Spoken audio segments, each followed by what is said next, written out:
Hey, welcome to the Citizen Mike Show. Thanks for tuning in. We do appreciate it.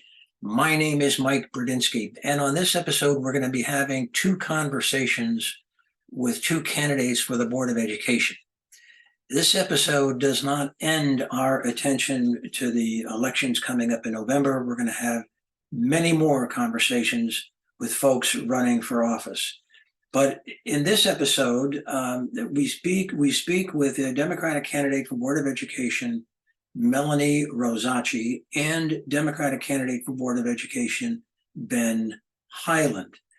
I want to explain a little bit about the ground rules and the format. It's something that we followed 2 years ago during that election. We sent out invitations to all challengers to the Board of Education. And if they agreed to come on the Citizen Mike Show, I then sent them 7 questions and said, pick 4 of the 7. One of the 4 could be a question or a topic of your choice. So actually, these aren't questions, these are topics. They know what they are. They've had a chance to study them and prepare their answers. And the reason for that is, well, it's the same thing. It's the same way we treat all our guests on the show. It's not intended to be a pop quiz. It's not intended to be a gotcha or an ambush kind of a show. We want our guests to be at their most thoughtful. So if you listen to a candidate and they don't appear to be terribly thoughtful to you, well, they've had time to prepare. But this format replicates more closely, I think, a town council meeting or a Board of Education meeting where members of the council or the board, they get an agenda in advance. They have a chance to do the research, to collect their thoughts, to get their questions together. They have a chance to get prepared. And we wanted to replicate sort of that experience rather than an ambush or a pop quiz where they don't know what's coming and they're just not prepared for it. I don't think really that makes for a good interview. It's very tabloid, but I don't think it's fair. So the 7 questions or the 7 topics that we sent out are these. First is a topic of their choice. They could talk about anything they want. I asked, I say that voters have 9 choices for Board of Education, and they don't have to use all their votes, but why would voters choose you? And that would be the guest on the show. I asked about the high school situation. Do you favor one high school or 2? And then how would you handle yourself if there was a referendum? Another topic is whether or not a candidate for the Board of Ed, incumbent or challenger, has detected one or more areas where the school district needs to improve. I asked for the candidate to give the school district a grade. And I ask also, or the topic is, are there any policy differences this year on the Board of Education level between Republicans and Democrats? So let's get to that first conversation with Melanie Rossacci. Here we go. 3, 2, 1, go. Hey, Melanie Rossacci, thanks for coming on the Citizen Mike Show. We do appreciate it. Excited to be here. All right. Hey, how's the campaign going? What are you doing? Just how's that working out for you? It's going really well, meeting a lot of people, spending a lot of time doing canvassing, going door to door, especially I would say on the east side of town, because I live on the west side of town. So I know a lot of people on the west side. So really trying to have people get to know me and ask questions on the east side of town. I love going door to door and meeting people and talking to the kids, and it's been really fun. So let's get down to business. When we talk about Board of Education and schools, there's really one thing that's on people's minds, and that is, what is in Wallingford's destiny? One high school or 2, or the status quo, maybe indefinitely ad nauseum, I mean, that's, I suppose, a possibility too. But I want to get to your view. Do you favor one high school? Do you favor 2 high schools? And just sort of unfold your position for me.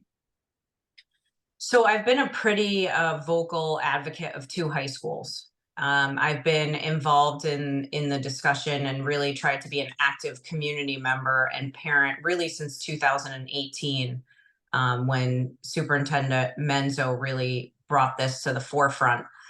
Tried to go to as many meetings as I possibly could. My background is in mental health. And I really feel that the smaller school environment is better. I feel as if students really are trying to find out who they are when they're in high school. And when we reduce down to one large high school, you're reducing opportunity. There can't be 2 student council presidents. There can't be 10 sports captains on a team. There won't be 4 theater productions. There's just really just a complete reduction of opportunities. There will be different class rankings. There will be less opportunity for scholarship.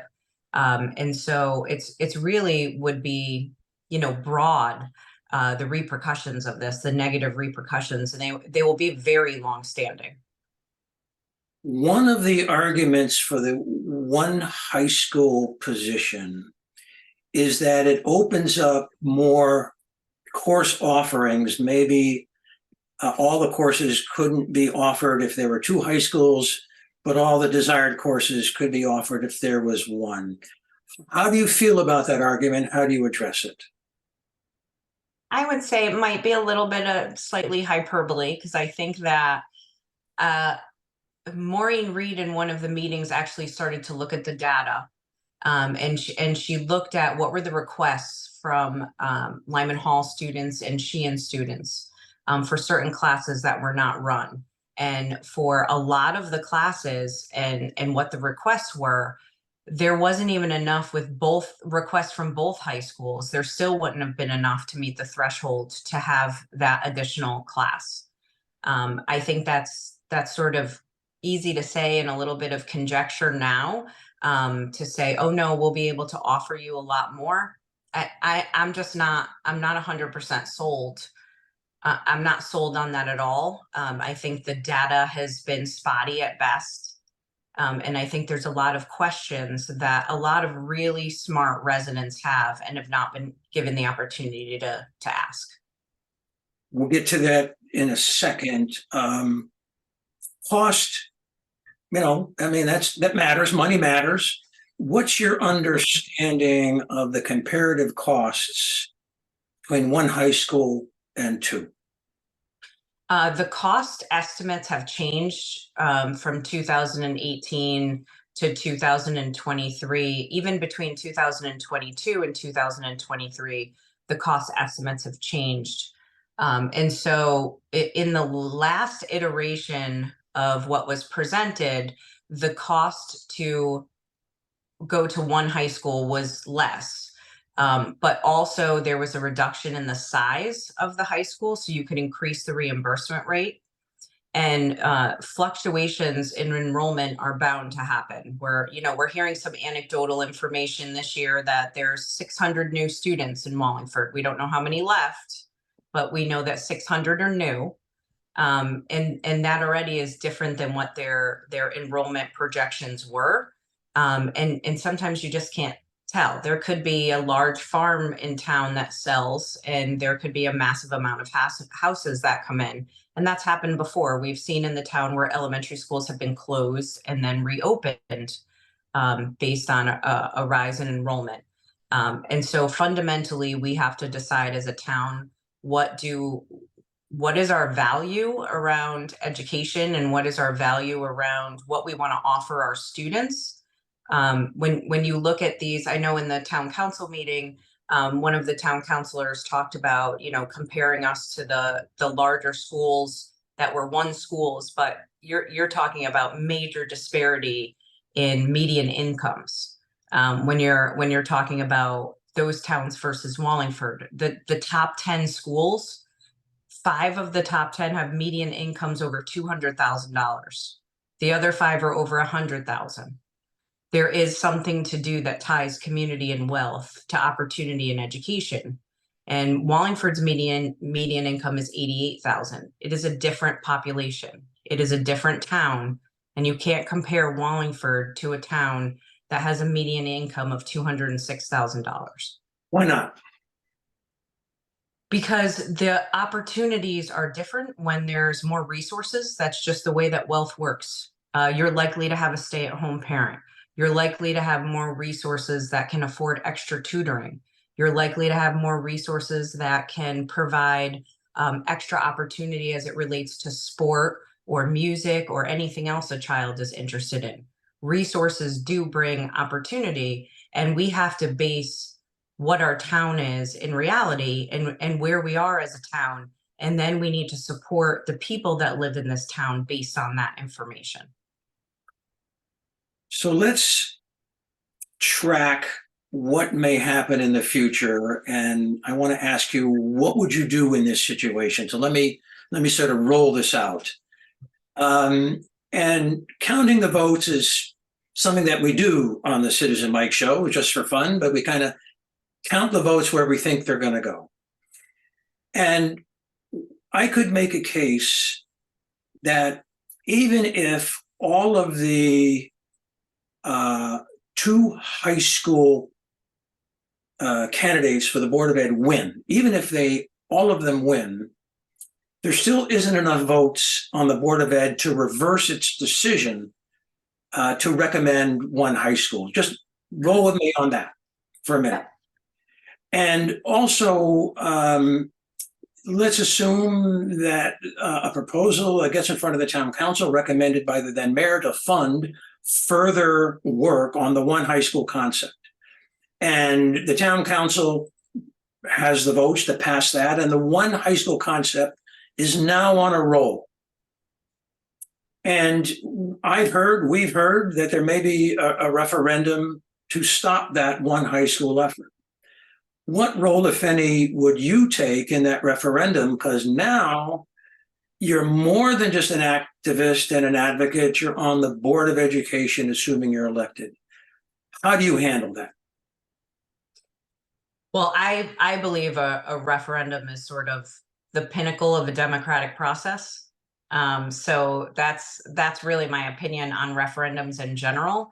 I firmly believe when you do community work and you work in a community, it's nothing about us without us.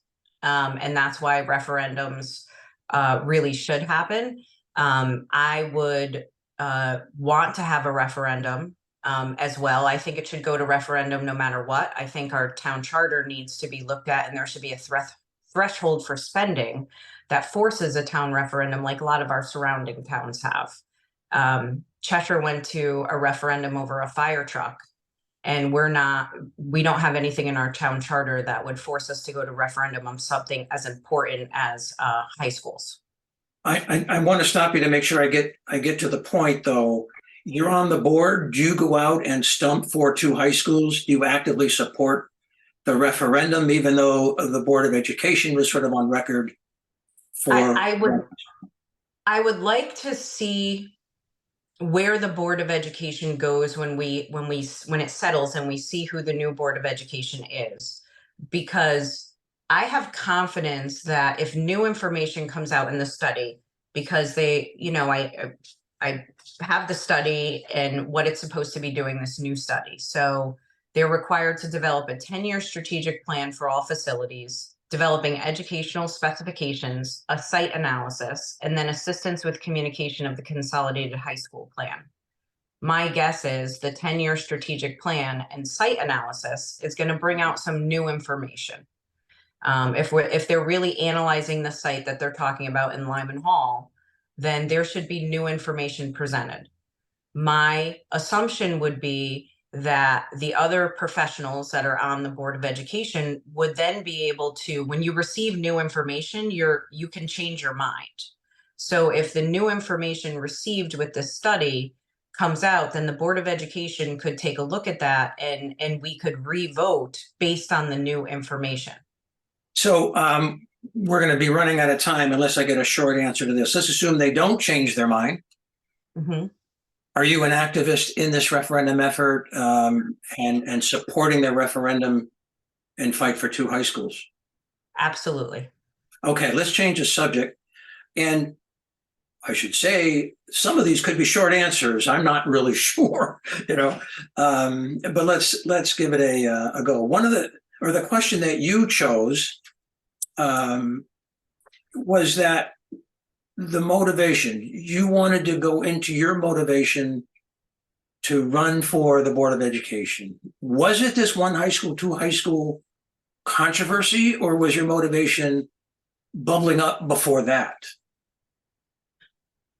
I think it stemmed from my involvement with this particular issue and the frustration around policies and practices as it relates to what happened. I thought there was a lack of transparency in the process. I think there's veiled communication in the agendas. I would advocate for plain language so people can understand really what's being talked about. Where the Board of Education is supposed to be serving the community. That's one of the main things. When you look at the Connecticut Association of Board of Education, or CABE for short, which is the defining board of what school boards are, they said a local board of education has one of the most important responsibilities in our society, helping plan the education of the children in the community. Its decisions affect the lives of students and their parents, the livelihood of those the district employs, and the economic well-being of the community. That's a pretty hefty task. And I think it's really important that the community is involved as much as possible. And that's why I wanted to run. You may have covered this, but was there a triggering event where you were kind of on the fence? Maybe I run, maybe I don't. I'm kind of interested. I think I will. And then boom, something happens. Somebody said something and you say, that's it, I'm in. No, I think it was progressive. I became progressively more interested in it over a 5-year time period. I don't know. What do they say? If you can't beat them, join them. Okay. Let me change the subject to another topic that we agreed to cover. And the way I wrote it out was this. I said, voters are going to choose 9 candidates to the Board of Ed. They don't have to use all their votes. They could use 3, 4, 5, 6, whatever. But why should they be sure to choose you? I think I bring a unique set of skills to the Board of Education, especially my expertise in systems and in mental health and in juvenile justice. I was a juvenile probation officer. I also now run a children's behavioral health clinic in New Haven. That is the mobile crisis response for New Haven and 19 surrounding towns. We have embedded school mental health. That's a piece that I really think is lacking right now. Currently, I would really like to push for a mental health and wellness subcommittee for the Board of Education. I'm also not a person, I'm a fresh voice, I'm a fresh perspective, and I'm not really interested in the status quo. I want to read a couple sentences that you posted on the Democratic Committee website, Democratic Town Committee website, that tells people a little bit about yourself, a little bio. And while I read that to the viewers, think about your last shot. I mean, one last shot for anything you want. Could be campaign related or not, doesn't matter to me. But this is what you wrote. You said that you earned your bachelor's degree in social work from St. Joseph University and your master's degree in social work and law from Fordham University. Additionally, you said you're currently the executive director of a community mental health clinic in New Haven. Your organization is embedded in several public schools in New Haven and the greater New Haven area. You say you are also the 24/7 mobile crisis provider for New Haven and 19 surrounding towns. Let's wrap it up with sort of your close to this episode of the Citizen Mike Show. What do you want folks to know about you, within 60 seconds that we didn't cover? We covered a lot, Mike. So I would say I really just want people to know that I will work as hard as I can to make processes understandable to as many people as possible, to really offer a fresh perspective, and to really try to make sure that people understand that I will listen to the community, listen to teachers and staff, and try to do the best I can to be a part of the Board of Education, to bring back Wallingford to its former glory in the education, and vote on November 7th. That's really the most important. Melanie, Rossacci, thanks for coming on the Citizen Mike Show. We do appreciate it. Good luck on the campaign trail.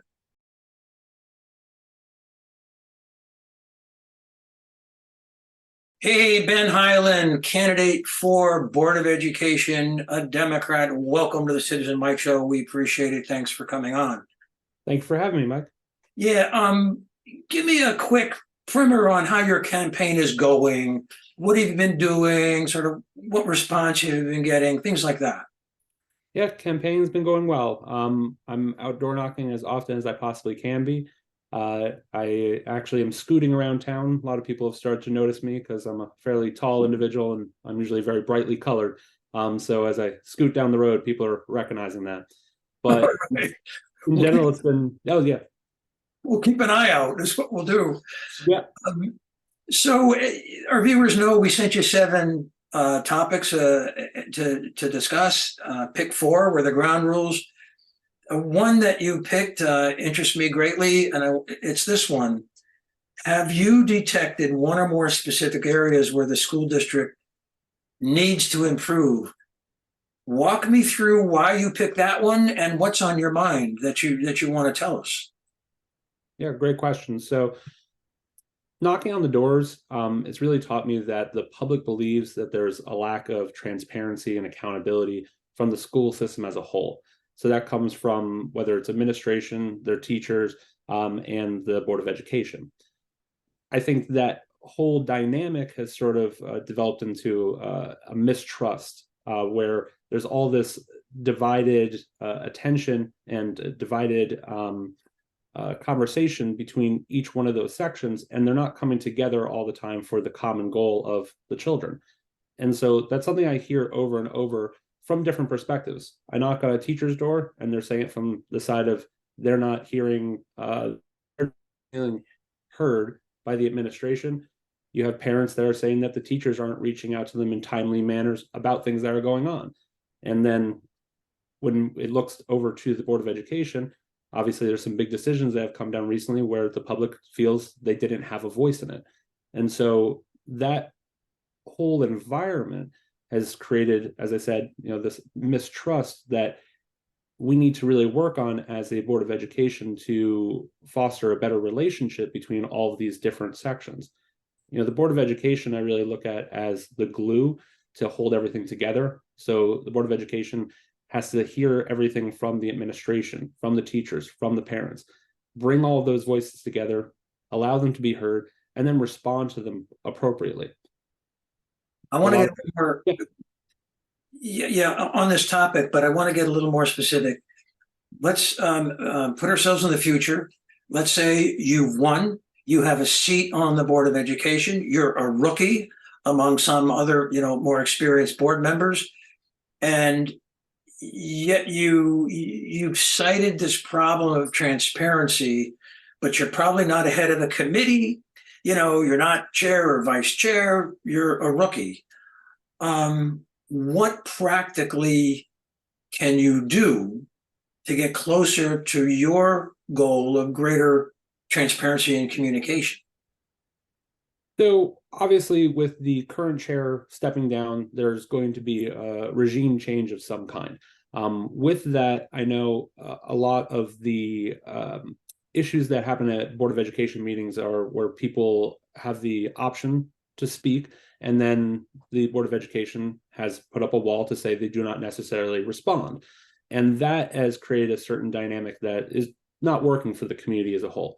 So as a rookie, I don't really know what I'm going to walk into because I don't know who's going to be chair, right? So the chair is going to have a certain amount of dictating ability to change that paradigm and allow maybe for more public conversation.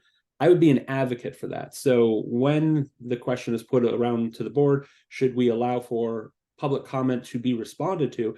I would push for that because I think that's where there's a huge communication deficit.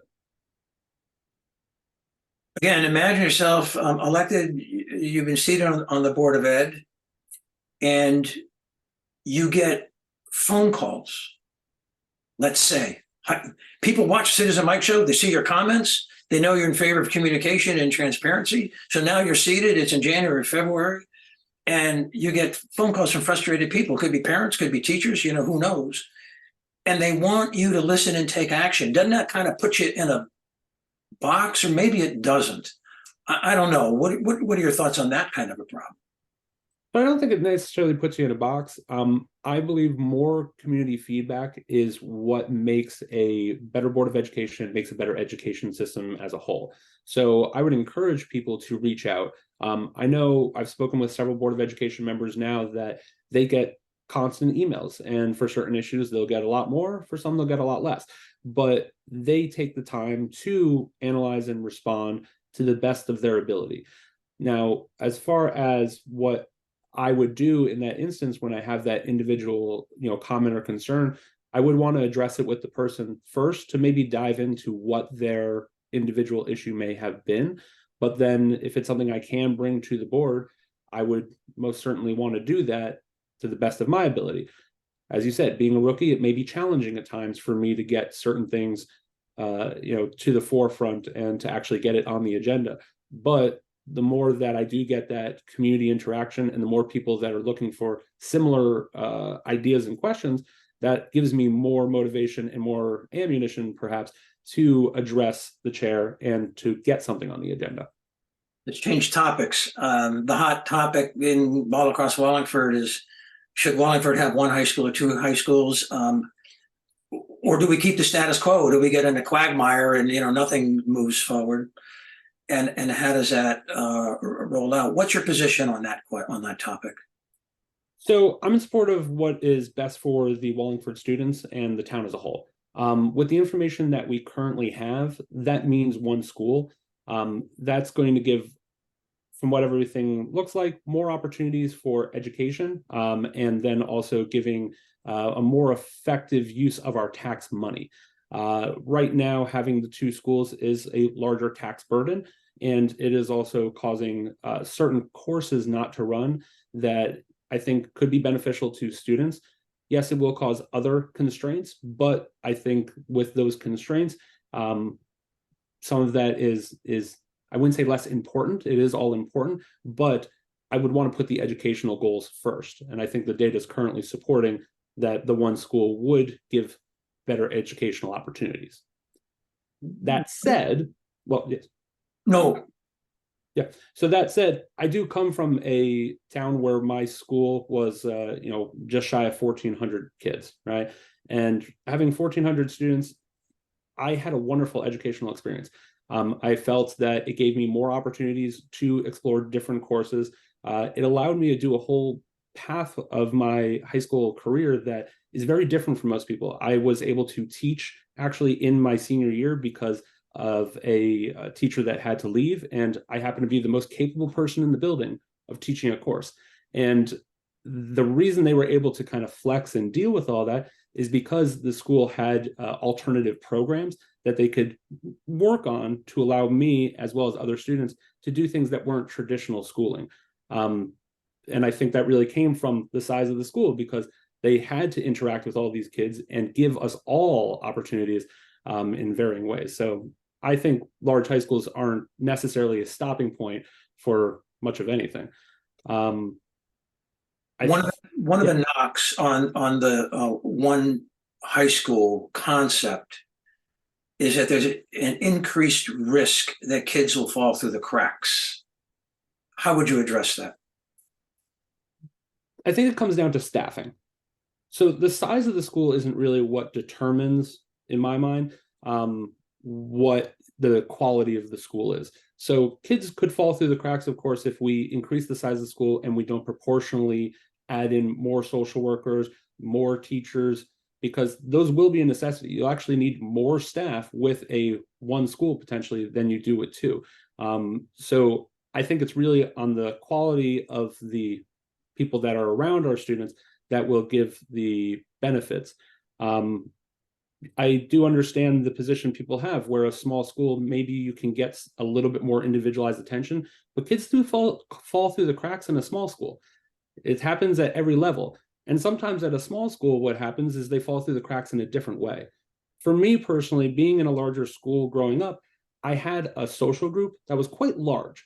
And that social group may not have existed if we were broken up between two schools, because you're not going to see as many people with those same common interests. So you might not have the same social structure support. So a small school If there's only 2 or 3 kids that are, like I was, into certain types of music, for example, well, then you're not going to really have anyone to hang out with and chat with. But if you're in a school of 1,400 people, you're going to find a lot more that have common interests.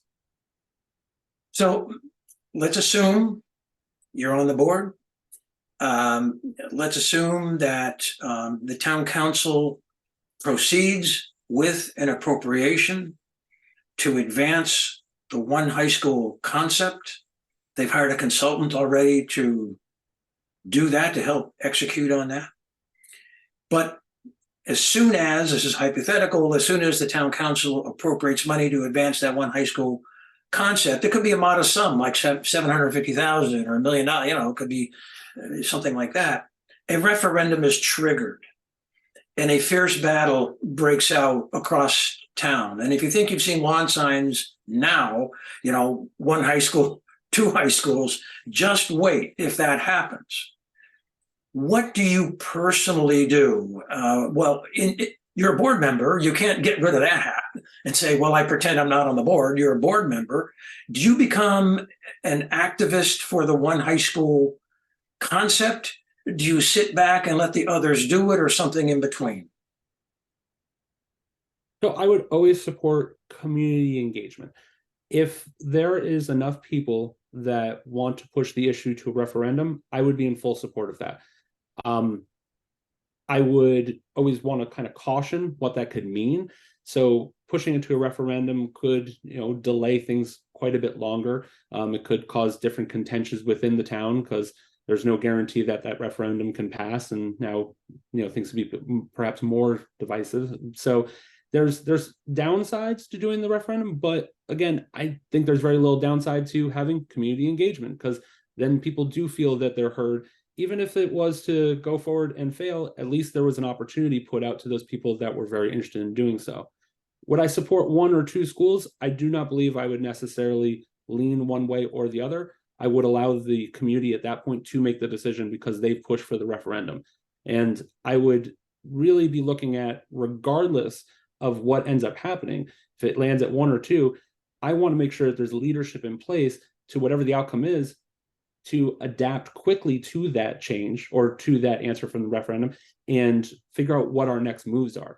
I don't want us to stay in this position of in the lurch and not moving forward with progress, because right now we're not moving forward with 1 or 2 schools. So we're not investing the money that we should be investing where it should be going to get these schools rehabilitated or built to the point where they need to be. Let's change topics. You had an option, in our ground rules here, to talk about anything you wanted to. And you emailed me that you want to talk about summer activities, community outreach. You cited an example of something that's going on at Moses White Beach School. Tell me what's on your mind when you sent me that email. So the particular example I gave is it's called the Family Resource Center at Moses Beach. And what it is it was a program that was new for this year or last year that gave parents an opportunity to come into the school, meet teachers from around the district, as well as meeting PT, OT, and speech teachers. And primarily, we're looking at students that perhaps had some deficits and learning disabilities, special needs. But I think it's a program that could really be expanded even further to just have general community outreach of a day to come. It was once a week, allowed us to get a little bit of that light experience moving into school. So I do have a 4-year-old son, and we were entering into the pre-K system for Wallingford.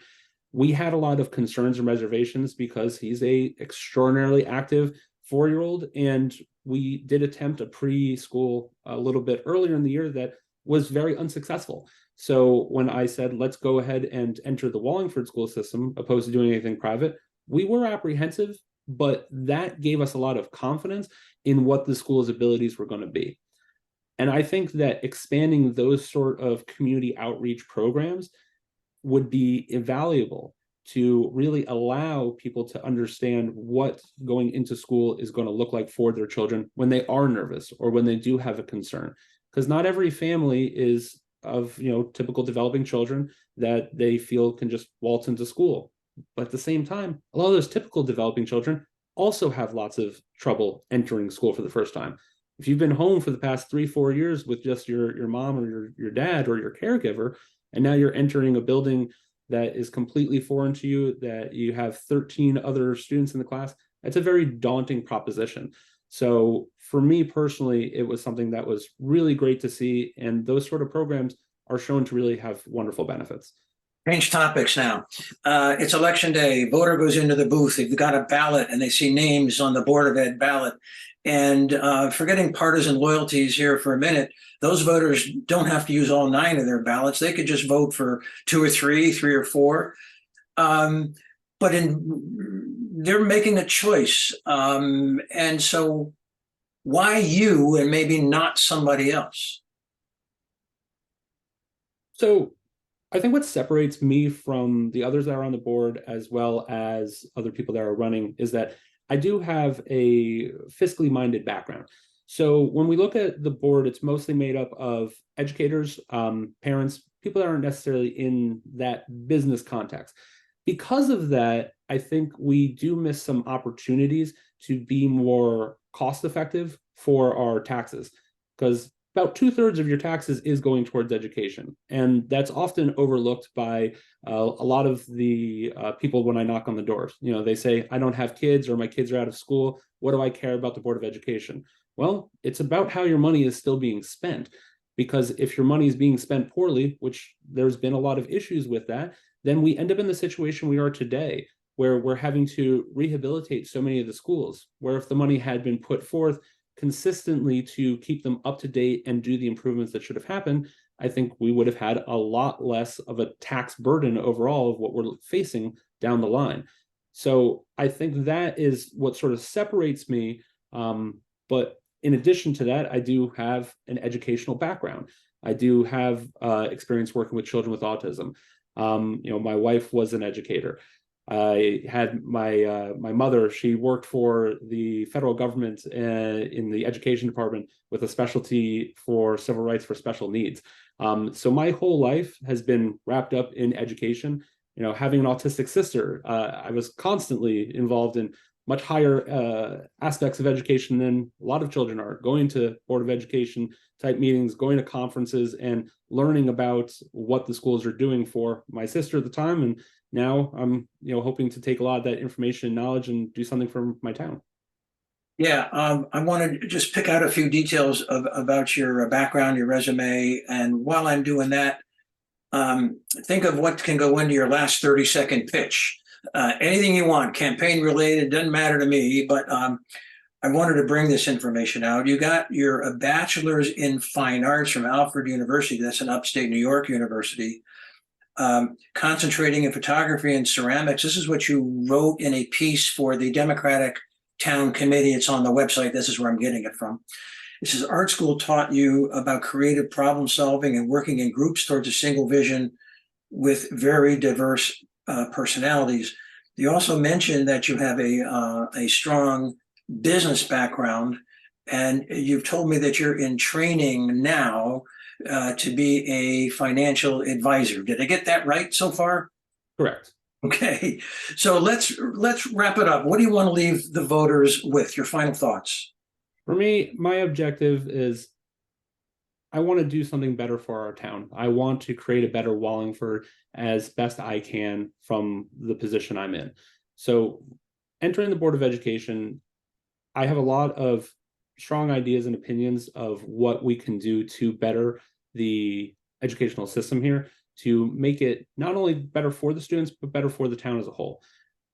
As we increase not just the scores, right? Everyone focuses on that. I'm talking about as we increase the schools in general, right? You're increasing the joy of the students, the happiness of the teachers, the communication of the administration, and the Board of Education is intertwined with all of that.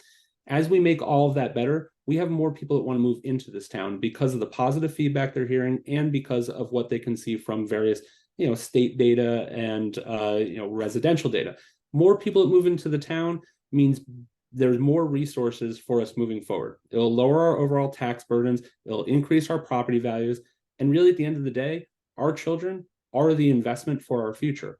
So we need to really spend that time and money to make sure we are putting everything for them, because the future of Wallingford is not the people that are here right now. It's the people that are going to be here for the next 20, 30, 40, 50, 60 years. Those are the people that are going to grow the town, and we're making the decisions for them today, for their children and for their education. And Hyland, thanks for coming on the Citizen Mike Show. We appreciate it. Good luck on the campaign trail.